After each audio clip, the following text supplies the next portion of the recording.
Okay, today we're going to learn about persons should think twice before they eat at a kiddush in shul.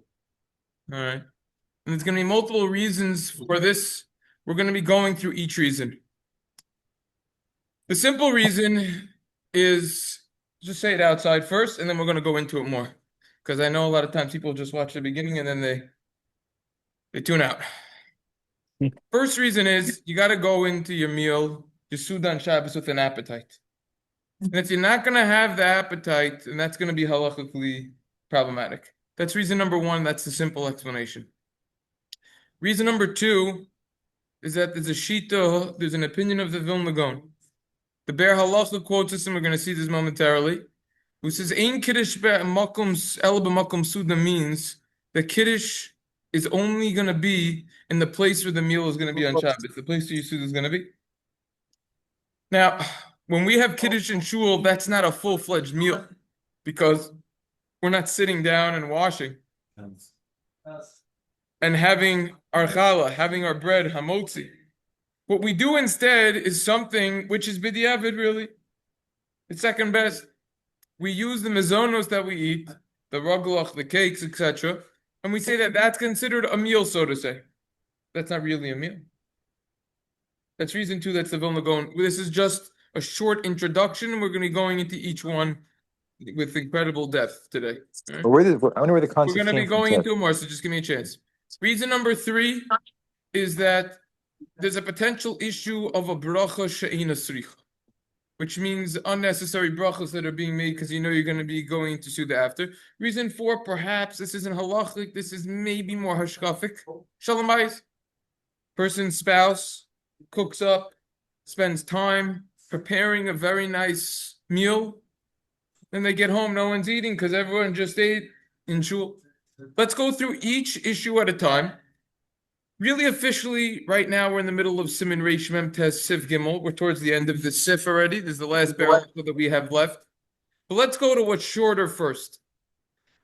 The Shulchan Aruch in Siman Reish Ayin Gimel Sif Hey quotes the Gaonim that says Ein Kiddush El Makom Suda means even something small. You go into it more, and the point is that the Ber Halacha over here quotes the Meiser of, that's the Vilna Gaon.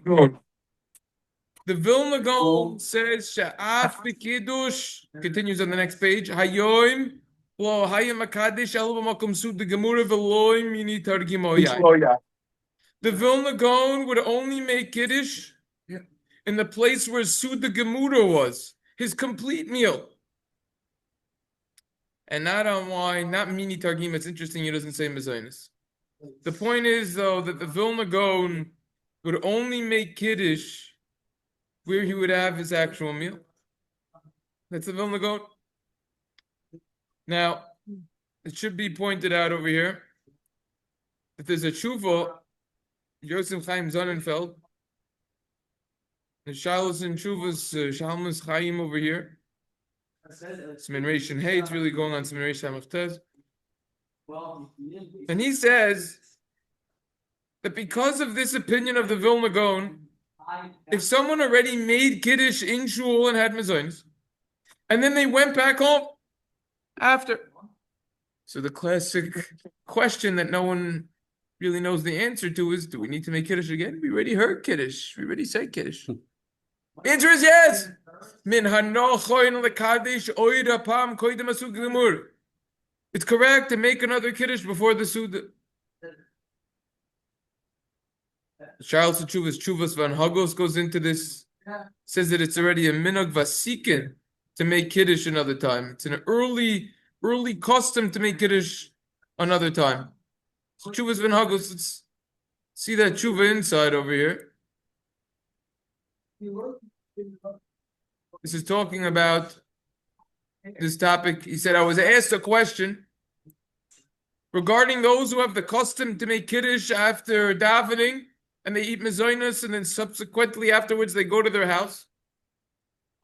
Do they need to taste from the yayin? So he says, Mekeh Hadin, even though the custom is to make Kiddush in shul, the truth is it's against a lot of what the The rabbis say, the Rishonim and the Rambam says, The ways of the world, the state of rich.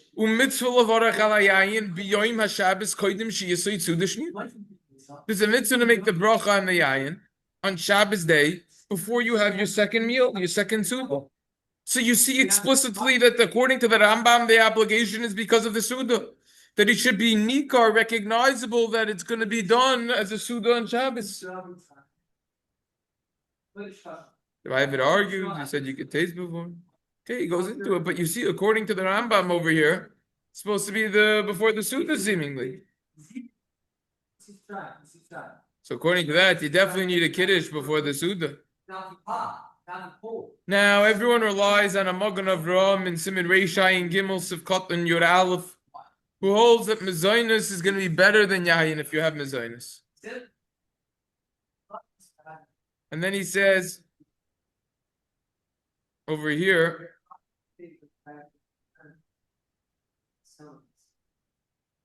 when he would make kiddush in shul and then go home after, he would make another kiddush. Who's talking now? This is the one. I think that this is this might still be the Magen Avraham over here. This might still be the Magen Avraham. I don't know. I have to look this up. I have to look this up. Reish Ayin Gimel, Yud Aleph. So fine. So that's what's so hard. It's hard to figure. It's gonna be Ches. I have to look that up. Yud Gimel. What was that? Yud Gimel?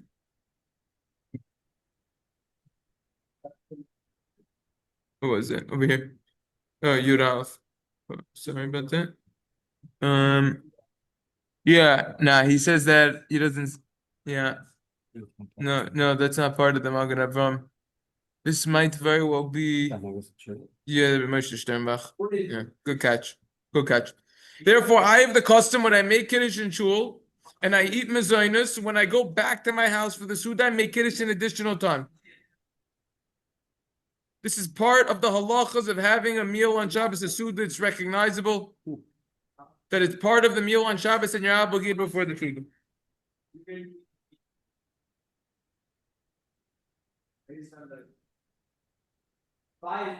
You're gonna be in the house. Okay, this is the Chuvas Van Hagos. Comes along the footnote over here, and the Shalmas Chaim back to over here. The Shmira Shabbos Keholchasa rules. If someone, for whatever reason we're going to be discussing this within the next 20 minutes. If someone comes along and made Kiddush in shul at night and ate mezainis in the shul at night, really, maybe the only time we ever do the Simchas Torah. If you're going to go back home after, when you go back home after for your suda at home, your meal at home, guess what? Don't make another Kiddush. Because of Safek Brachos Lahaka. We have a doubt on Brachos, you should be lenient. And therefore, you would not make Kiddush if that would happen to you. Places that eat Simchas Torah night, we're gonna have buffers. What? There are places that eat after Mara before. Yeah, buffers. some people, they do it. Some people. And the reason why we're going to discuss today in the next 20 minutes. This is a Shmir Shabbos Kolchasa somewhere in Perek Nun Daled. Here's Perek Nun Daled. They don't say where it is. Oh, wow, that underline is rough. I don't know what I was doing with the color over there. Wonder if the thing is underlined. Okay. Let's go back to our Be'er Halacha and our Sif. That was all off of our daf. Comes along the Be'er Halacha and Reish Mem Tes Sif Gimel.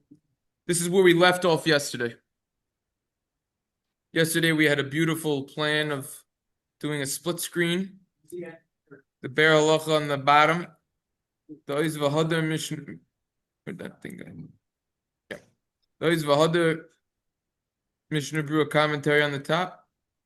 We were very much sliach with the first half of this fundamental Be'er Halacha. Now we're going to continue with that plan. The Ber Halacha continues with the next idea, which ties into exactly what we're discussing about Kiddush and Shabbos morning. He quotes a Darchei Moshe.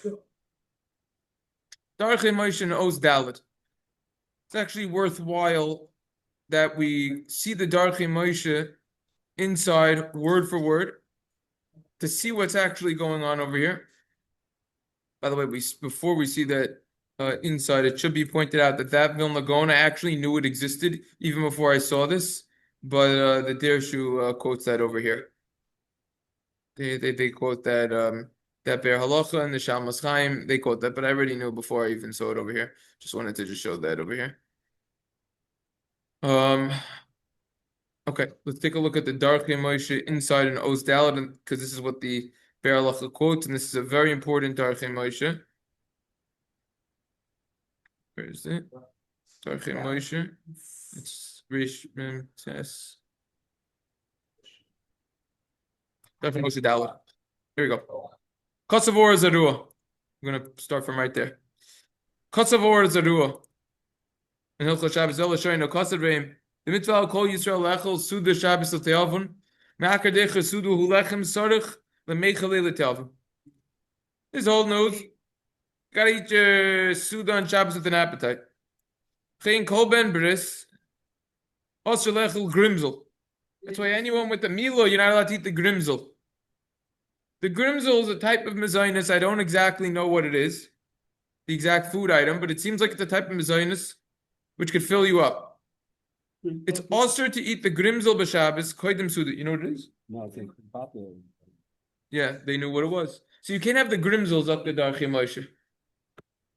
Mishum delo elchil ikar suda Shabbos l'tehavon. Because if you're gonna have the grimzel, you're not gonna be able to have the suda on Shabbos with an appetite. How Isehu leinitin yisham.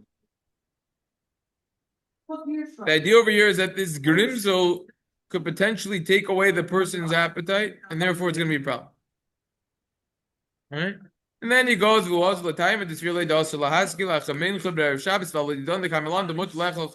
then he goes to something else over here. And then he says, oh, okay, so let's actually slow it down over here. He's going according to his reasoning, because he holds you're not allowed to begin after Mincha on the eve of Shabbos, but for us, we hold that you're allowed to after Mincha. And therefore, you see that you don't need to have Yasuda with an appetite, potentially. And therefore, it's mutter to eat this grimzel when it's still day, and that's what it says in the Chuvas. What is this? The Chuvas in Chaf, Sefer Apardes. That Erev Shabbos after Kiddush. Look at this. After Kiddush, they would bring the grimzel in front of Rabbi Kolnamus and other elders there. They would make the bracha Bremim Mizaynus on this grimzel that was brought before them after Kiddush. And then they would say to Alamichya. Why? To get more brachas in on Shabbos. This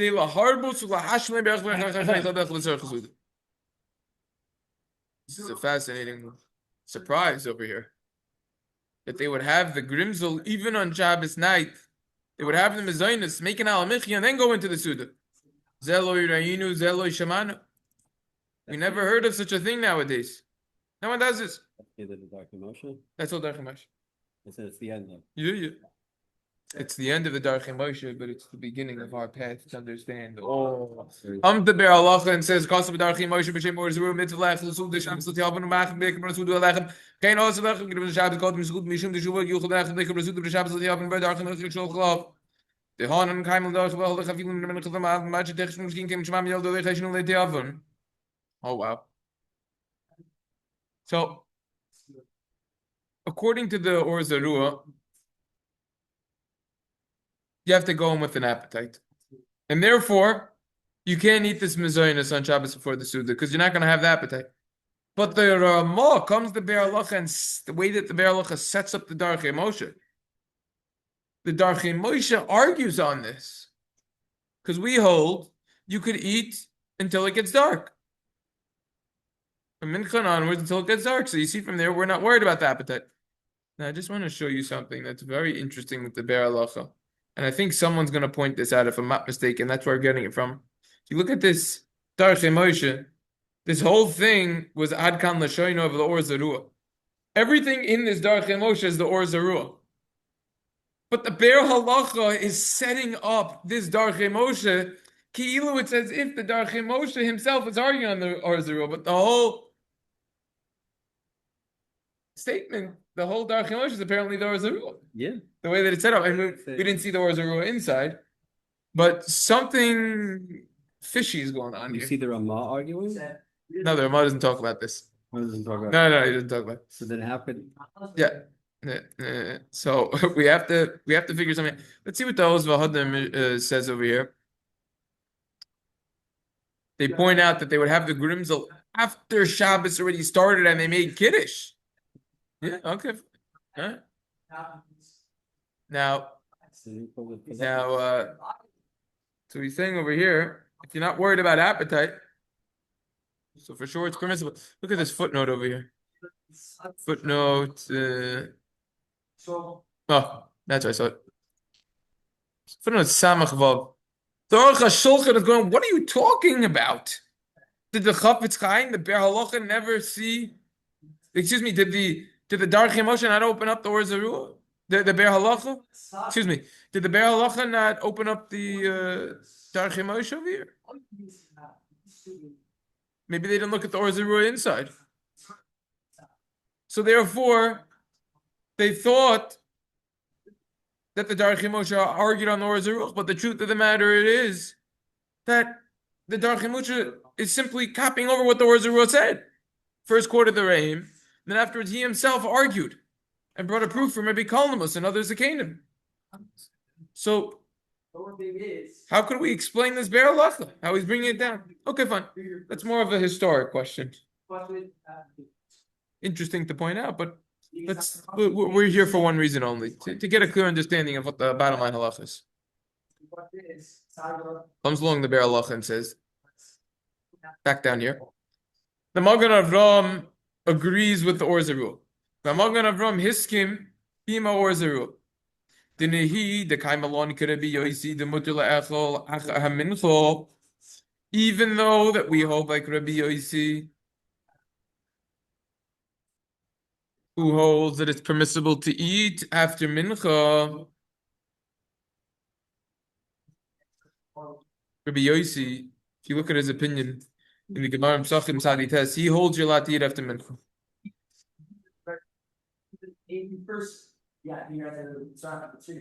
We're not worried about you not having an appetite. Veloy kaimala, and then we don't hold like Rabbi Yehuda, who holds that it's aser. Veloy kaimala and Rabbi Yehuda this relay daser lechel v'lishus minim l'chanan k'dish l'chabit chadshkuti tayv leechel. We don't hold like Rabbi Yehuda, who says that it's prohibited for a person to eat and drink from when it's mincha and onwards, in order that you could go into Shabbos when you have an appetite. We don't hold like that.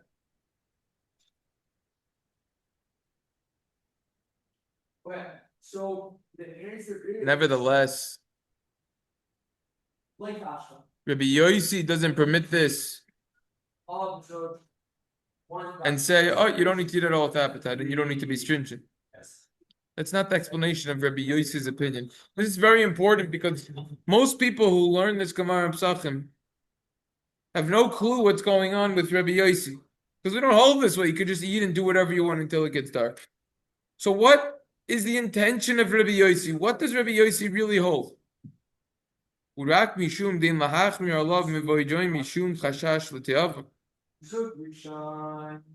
That's only, Rabbi Yosi only holds, you don't need to be stringent on yourself not to eat while it's still day because of a concern that maybe now you're not going to have an appetite for the meal later on. Aval, kishehegia zman suda Shabbos, gam Rabbi Yosi mode the mitzvah la'echel l'te'ava. But once the time of the Suda of Shabbos comes in, Rabbi Yosi would agree that it's a mitzvah to eat with an appetite. In other words, there's a difference of before Shabbos versus when it's actual Shabbos. When it's before Shabbos, Rabbi Yossi says you could eat. Once Shabbos comes in, though, Rabbi Yossi will agree that you're not allowed to eat.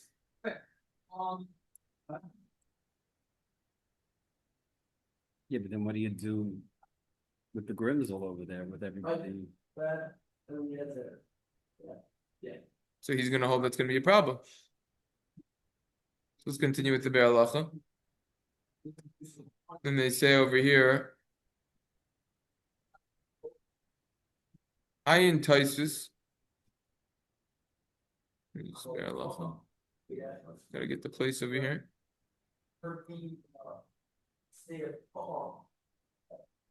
Get Taisus, yeah. Ayin Taisus Imsachim Sadi Tesem Beis Dibor Maskul Samach Shu Neged Svarazo. That Taisus goes against what we just said, this logic.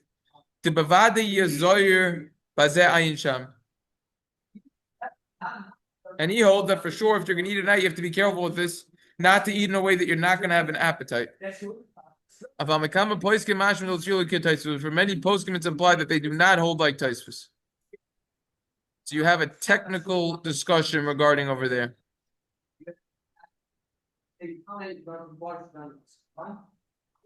Okay. Then they quote the Taisvus.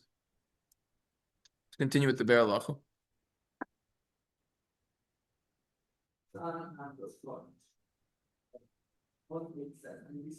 Beam Kain, where it's highlighted. And if that's so, Kevan she'ikr hasudahu lechem, since the main part of the meal, fulfilling the meal is bread, ein la'echel grimzel, oshar mina mezainas. It's prohibited to eat the grimzel or other types of mezainas.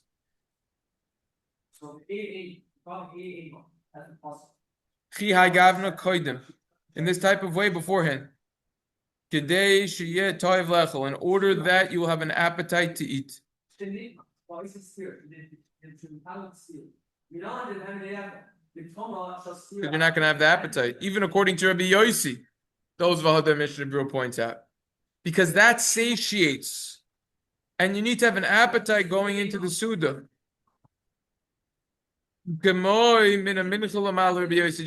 from the time when Mincha comes in according to Rabbi Yehuda. Zehu kavanas Magen Avram bebir bezer. And this is the intention of the Magen Avram with an explanation with the help of Hashem. Afterwards, I found the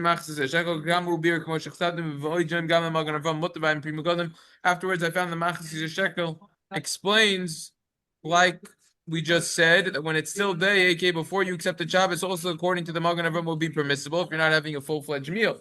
We're not talking about you having a meal, we're talking about a little. But look at the Pri Megadim. The Eshel of Ram, the boot chacher, defends the practice of those who eat the mezainis before the Suda. They say, either way you go.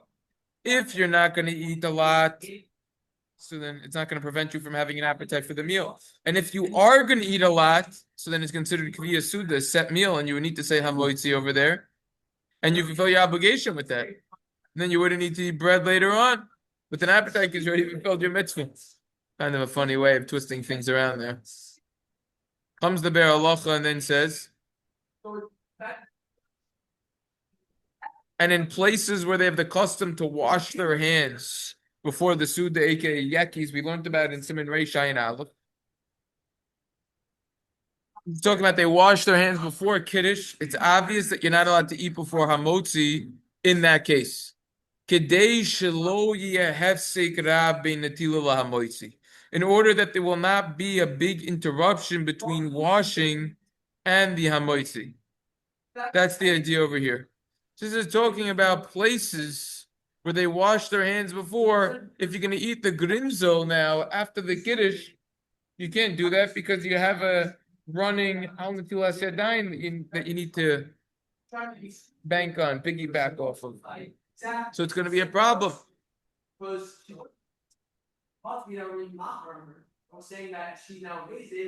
Ayin Sham. Look over there in the Magen Avram. Oid Shehiksha. Yes, another question. If you're having the mezainis right before you're about to have the hamotzi, you're being garam, causing a bracha she'eina sricha, a bracha which isn't needed. Begam de osher lahaktim birchas boirim minei mezoinos koidem lebirchas hamoitzi. And also, it's prohibited to recite the bracha mezoinos before hamotzi. Like Think of the opposite of lungs. That's right. He obviously Total didn't. opposite. He didn't hold that it was a bracha she'eina sricha. Surprisingly enough, because he said you got to get to 100 brachas on Shabbos. Now, seemingly the way that we hold, that's against halacha. The question we have to ask ourselves with Rabbi Kolnamus is how much time was there in between the mezainis and the suda? We have to ask ourselves because that's going to be a key factor. If you're going right in after, that's going to make a major difference over here of what we're discussing. You're going to have mezainis in the suda, it's going to be covered. You're going to have mezainis during the meal, it's going to be covered with by your hamotzi. And the Ber Halacha concludes and says, "V'hine b'mikamoiseinu sha'minog she'noitun liyadayim koidim kiddush." In our places, we know the custom is that we do not wash our hands before kiddush. We do it after. Whole discussion, many reasons to wash before, not to wash before. Now you don't need to worry about an interruption as much. Nahagu ha'oilom lahakel. If I knew how to circle, I'd circle that word. The custom of the world is to be lenient. To eat b'shachris in the morning, kiddush adarche Moshe. To eat the mezainis in the morning, like the opinion of the darche Moshe. And what do you do after kiddush? You eat mezainis after kiddush before the suda. Custom is to be lenient. V'ayim b'shulchan aruch hagraz. Look at the Shulchan Aruch Harav who defends this custom. They summarize in short a tremendous amount of length in the Kuntres Achron in the Shulchan Aruch Harav over there in our Siman Sifkat and Dalet of the Kuntres Achron. The Shulchan Aruch Harav in the Kuntres Achron, it's brought. There's no problem of a bracha she'eina sricha, not necessary bracha. There's no problem of saying B'rei Minei Mizonos before Hamotzi. Regarding you're not going to have an appetite going into the meal, the kosa shem limcho is biyad hamikilin. Don't protest those who are lenient with this. We call makom, but nevertheless concludes the Ber Halacha. Yesh anshe ma'aser shemachmirin la'atzma makom de'efshar. There are people of great deed that are stringent on themselves in a place where it's possible. Like the opinion of the Magen Avram, Kedas and Magen Avram. It's possible, they go like the Magen Avram.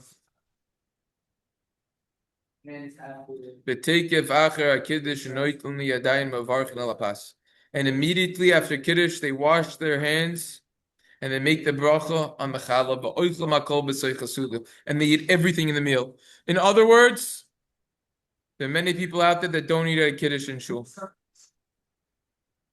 Not many, but they're anshe meister, the men of great deed. After kiddush, they wash their hands. They make the bracha on the challah immediately. They skip all the mezainos. They skip the mezainos stage. They cut to the chase. And this is what the Sefer Shulchan Aruch Yeshitim writes as well.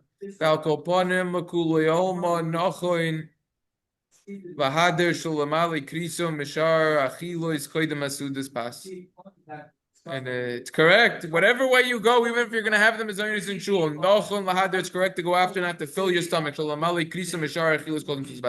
to fill up your stomach before you eat your meal on bread, in order that you won't now have achilas kasa, overeating, which wouldn't even be considered eating. Yeah.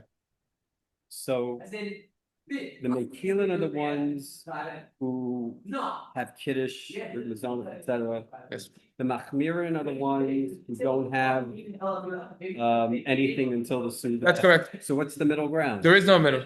There is no middle. There is no middle. There's one way or the other. And I would add there's a third ground. The people who stuff themselves at the kiddush and have no room on Shabbos. That's the worst. What about But usually you have a middle, I mean, if there's a makel and there's a machmir. There's no middle. Either you're a makel, which is fine, it's the custom of the world, or you're a machmir. Okay, it just doesn't, you know. There's no middle ground. If you're anshe ma'isa, you go straight to the suda and you don't interrupt at all. That's what it is. what If about you're a makel, then you're eating at the kiddush. what about you have very little at the There's kiddush? what to rely on, but you can't fill yourself up. You can't fill Usually yourself there's up. like there's a, No. Magen Avram over here. We only have 3 minutes, so I gotta talk fast over here. The Magen Avram says that even on Shabbos you have to go after 100 brachas. You still can't cause the bracha shein esricha. Shulchan Aruch Harav says that no, that's only in a place if you're going to eat the grimzel before the suda in order to increase your brachas. Then you're going to be violating because of a bracha shein esricha. And because you're going out of order, but if you're going to eat the grimzel before the suda because you just want to eat right now and you don't want to eat at all whatever you're eating during the suda, that's not a bracha shein esricha. So he goes into the difference. the machlokas. Yeah, Talked okay. about. That so anyways, this is he says if you want to get the 100 brachas, you could do it. It's not worse than if you want to fill a mitzvah, if you want to fill your appetite and whatever. You don't protest the people. Now it's talking about if you're going to eat pastel bekisnin, type of mezaitis, sweet cake, something. Doesn't satiate. It's an appetizer. It's opening up your stomach. So that also Shulchan Aruch Harav is make. Yeah, I know it depends how much you eat. Shulchan Aruch Harav, the common repetitive theme that we see is Mekel Lagamri. But this is the ruling of the Be'er Halacha, and he says it's permissible. So you have to know yourself. The next Be'er Halacha, very very briefly, says when we say you can't eat after 9 halachic hours, that's only if you're going to be satiated. Let's end with the big leniency. However, if you're just eating even a little bit of bread, it's talking about an hour and a half before Shabbat, you're just having a little bit of bread, you're washing, you're going to bench, not so much, because your stomach's making noises and you want to silence your hunger. That's not considered a suda, and that would be permissible, even lechatchila, completely permissible.